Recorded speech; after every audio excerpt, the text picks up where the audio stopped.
185 фунт салмаққа дейінгі, яғни орта салмақтағы кездесу.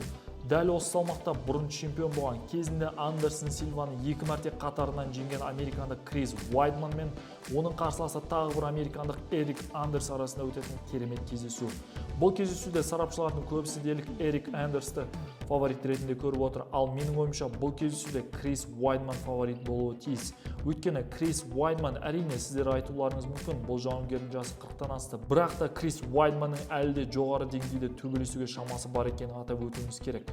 Крис Уайдманның жалпы бокс стиліндегі джебтарының өте керемет екендігін, сонымен қатар бұл жауынгердің күресінің жоғары деңгейде екенін атап өтуіміз керек.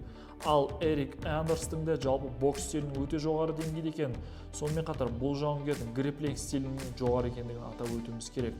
Яғни бұл дегеніміз екі жауынгер арасында бұл кездесу өте жоғары тартысты деңгейде болуы керек деп есептеймін, достар.